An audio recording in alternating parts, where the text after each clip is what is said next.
अब जयपुर से खबर है। वीर बाल दिवस पर आज विशेष कार्यक्रम। प्रधानमंत्री मोदी ने सुपोषित पंचायत योजना का शुभारंभ किया। उप मुख्यमंत्री रिया कुमारी वर्चुअली जुड़ी इस कार्यक्रम से। ओटीएस सभागार में हुआ वर्चुअल प्रसारण। काफी संख्या में महिलाएं और बच्चे कार्यक्रम में मौजूद।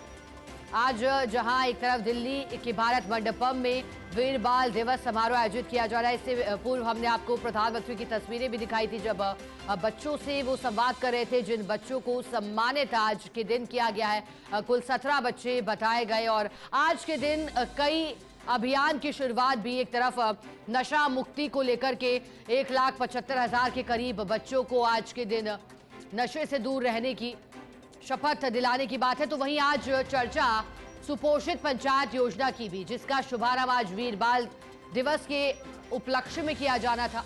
अब बता दें कि शुभारंभ किया गया है सुपोषित पंचायत का। नाम के मुताबिक यही कोशिश है कि गांव-गांव, ढाणी-ढाणी तक जो पोषक तत्व है वो पहुंच सके, ताकि जो माल न्यूट्रिशन की स्थिति है बच्चों तक वो ना पहुंचे।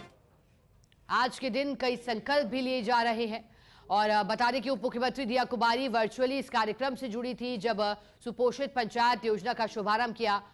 ओटीएस सभागार में वर्चुअल प्रसारण हुआ। काफी संख्या में महिलाएं और बच्चे कार्यक्रम में मौजूद रहे। दो तस्वीरें ओटीएस सभागार जयपुर और दूसरी तस्वीर भारत मंडपम दिल्ली से है। एक तरफ ओटीएस सभागार में वर्चुअली तौर पर जुड़ी है रिया कुमारी, दूसरी तरफ भारत मंडपम दिल्ली में प्रस्तुतियां सांस्कृतिक जारी है।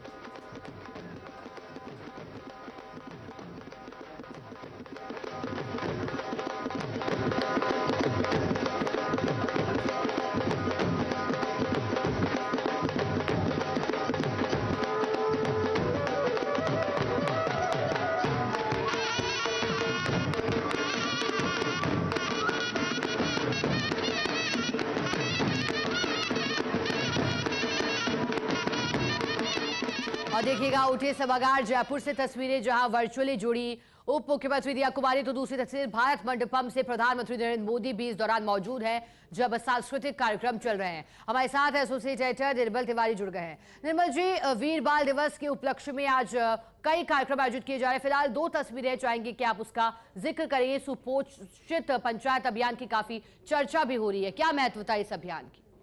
बिल्कुल शिखा, देखिए सबसे पहले तो चूंकि आज वीर बाल दिवस है, तो गुरु गोविंद सिंह जी के जो चारों साहिबजादे थे उनकी शहादत को नमन, और इसी वजह से वीर बाल दिवस मनाया भी जाता है। खास बात यह है कि ये पूरा जो कार्यक्रम जो आयोजित किया जा रहा है, इसमें ओटीएस के अंदर वर्चुअली इससे रिया कुमारी जो है वो वर्चुअली इस पूरे कार्यक्रम से जुड़ी हुई हैं।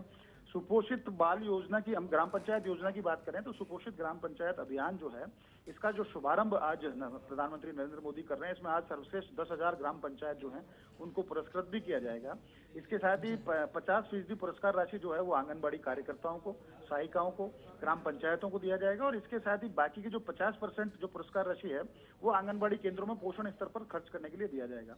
खास बात यह है, देखिए चूंकि रिया कुमारी, उप मुख्यमंत्री रिया कुमारी महिला एवं बाल विकास मंत्री भी हैं, बाल अधिकारिता मंत्री भी हैं, तो निश्चित तौर पर आज इस कार्यक्रम में शिरकत करने के पीछे उद्देश्य है, इस पूरे ओटीएस सभागार में जितनी भी जो महिलाएं बैठी हैं, आंगनबाड़ी की जो कार्यकर्ता हैं, जो सहायिका हैं, तमाम जो दूसरे जो कार्यकर्ता इसमें जो मौजूद हैं, उनके साथ बैठ करके उनका मनोबल तो बढ़ाना ही है, साथ ही साथ उनको तमाम योजनाओं के बारे में जानकारी देना, तमाम योजनाओं से जोड़ना, और उनको ये भी समझाना कि जब वो अपने अपने क्षेत्रों में रहती हैं, अपने अपने आंगनबाड़ी क्षेत्र में रहते हैं, तो वहाँ की महिलाओं को और उनके बच्चों के पोषाहार को लेकर के किस तरह से तमाम जो योजनाएं चलाई जा रही है उसकी जानकारी देना है।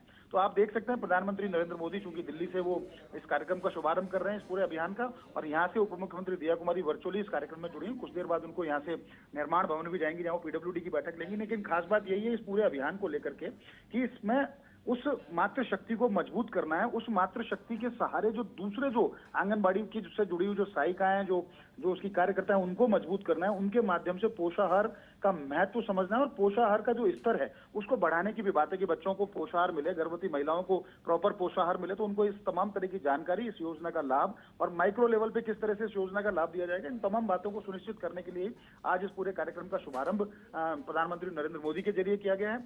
और निश्चित मानिए कि सुपोषित ग्राम पंचायत योजना के पीछे उद्देश्य यही है कि प्रत्येक ग्राम पंचायत सुपोषित, यानी वहां किसी भी तरह का, आपको ध्यान होगा शिखा, बहुत सारे कुछ साल पहले इस तरह के मामले आए थे कि कुछ बच्चे कुपोषण के शिकार हुए, भूख से मौतों का भी मामला आज से 15 साल पहले सबको पता है कि 1.5-2 दशक पहले भूख से मौतों के मामले किस तरह से हुए थे। इस तरह के मामलों की पुनरावृत्ति ना हो, एक सशक्त राजस्थान, सशक्त भारत की जब परिकल्पना की बात की जाती है उसमें बहुत जरूरी है कि जो गरीब तबके के बच्चे हैं, जो मध्यम वर्ग के बच्चे हैं, जो सहायिका हैं, आंगनबाड़ी कार्यकर्ता हैं, ग्रामीण महिलाएं, उनको सशक्त बनाना, उनको पोषित करना, मतलब उनमें किसी भी तरह का कुपोषण का कहीं जगह ही नहीं है मातृशक्ति के अंदर, बच्चों के अंदर। तो कुल मिला के प्रधानमंत्री नरेंद्र मोदी की वह उद्देश्य यही है। प्रदेश में हम बात करें तो यहाँ की भजनलाल सरकार का उद्देश्य यही है कि आंगनबाड़ी के स्तर पर तमाम इस तरह की योजनाएं चलाई जाएं ताकि ग्राम पंचायतों को सशक्त किया जाए। उस ग्राम पंचायत में रहने वाली महिलाएं, वहां के बच्चे सुपोषित हों, उनको प्रॉपर पोषण मिले, और प्रॉपर पोषण मिलेगा तो निश्चित तौर पर जब वो कहते हैं ना कि sound mind in A sound body, स्वस्थ शरीर में ही स्वस्थ मस्तिष्क निवास करता है, तो निश्चित तौर पर मानिए जब वहां का बच्चा उस पंचायत का सुपोषित होगा, वहां की महिला सुपोषित होगी, वहां की गर्भवती महिलाएं सुपोषित होंगी, वहां की बालिकाएं सुपोषित होंगी, तो निश्चित तौर पर एक सशक्त राष्ट्र का निर्माण होगा, एक सशक्त प्रदेश का निर्माण होगा। और निश्चित तौर पर कह सकते हैं कि उससे जो ये आधी आबादी है, कम से कम इसको जोड़ने का जो एक प्रयास, एक अभियान प्रधानमंत्री नरेंद्र मोदी द्वारा चलाया जा रहा है, निश्चित तौर पर काबिल तारीफ है। तो कुल मिला के कहा जा सकता है आज इस कार्यक्रम के माध्यम से 10,000 ग्राम पंचायतों को तो पुरस्कृत किया ही जा रहा है, साथ ही साथ आंगनबाड़ी कार्यकर्ताएं, सहायिकाएं, ग्राम पंचायतों को और आंगनबाड़ी केंद्रों को भी सुपोषित करने के लिए, सशक्त करने के लिए तमाम इस योजना का शुभारंभ किया गया है। शिखा, बिल्कुल, और निर्मल जी, इस अभियान की महत्वता भी बहुत अधिक हो जाती है। बहुत शुक्रिया आपका साथ जुड़ने के लिए, जानकारी के लिए।